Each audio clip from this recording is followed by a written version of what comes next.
एक और क्वेश्चन देखते हैं. If the cost price of 25 articles is equal to selling price of 20 articles, what is the gain or loss. अब 25 articles का cost price 20 articles के selling price पे बराबर है. हम यहाँ पे 100 लेके करते हैं, एक्स लेके भी एक और सॉल्व हो सकता है. हम let the CP of 25 articles, अगर हम 25 आर्टिकल्स के CP को 100 मान लें तो ये ही 20 आर्टिकल्स का SP हो जाएगा automatically. SP of 20 articles will be ₹100. हो जाएगा कि नहीं? सेम है ना. 25 आर्टिकल जितने में खरीद रहे हैं उतने ही में 20 आर्टिकल्स बिक रहे हैं उतने रुपीज़ में. यानी 25 आर्टिकल्स खरीद के 100 रुपये में आए. जैसे जाते हैं खरीदते हैं जब, तो आपको दिया खरीदते हो आप या कुछ भी खरीदते हो तो ऑब्वियसली दुकानदार थोड़ा महंगा तो करके बेचेगा ही ना.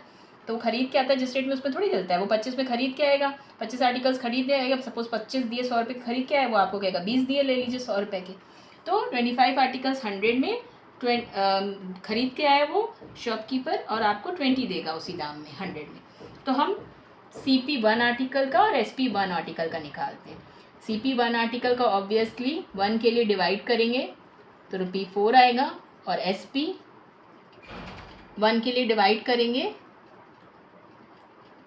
तो ₹5 है. यानी वो खरीद के कितने में आया? 4 रुपये में, और बेच कितने रहा है? 5 रुपये में. तो प्रॉफिट कितना हुआ?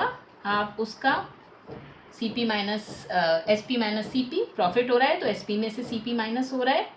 5 माइनस 4 इज इक्वल टू ₹1. यानी अगर परसेंटेज प्रॉफिट की बात करें तो 1 अपॉन कॉस्ट प्राइस. एक आर्टिकल का कॉस्ट प्राइस 4 रुपीज़ था, एक आर्टिकल पे प्रॉफिट 100 का हुआ.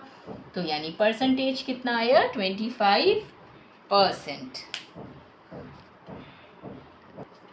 एक और क्वेश्चन देखते हैं. By selling 10 dozen pencils a shopkeeper gaves the SP of 40 pencils. Shopkeeper 10 dozen pencils बेच रहा है और उसको 40 पेंसिल के SP जितना फ़ायदा हो रहा है जितने में बेच रहा है. मान लीजिए 1 रुपये की एक पेंसिल बेच रहा है तो उसको 40 पेंसिल्स का फ़ायदा हो रहा है.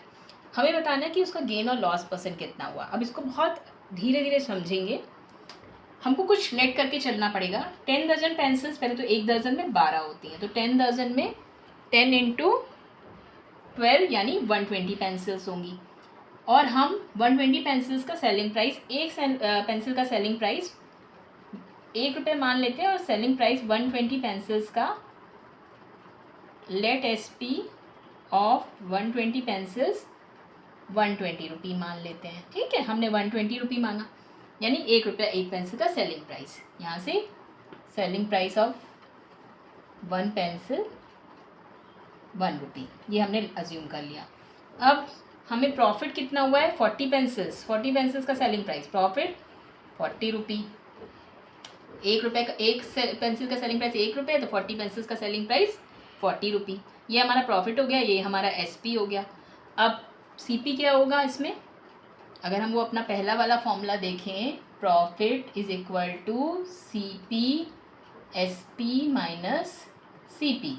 तो यहाँ से हमें CP अगर निकालना है तो CP इधर ले आइए, SP माइनस प्रॉफिट. तो CP is equal to SP minus profit. यहाँ से हमारा कितना आ जाएगा? Profit CP ₹80. CP हमारा 80 आ गया. प्रॉफिट परसेंट हमें निकालना है. P परसेंट के लिए प्रॉफिट अपॉन प्रॉफिट कितना है? 40 रुपये अपॉन कॉस्ट प्राइस इंटू 100.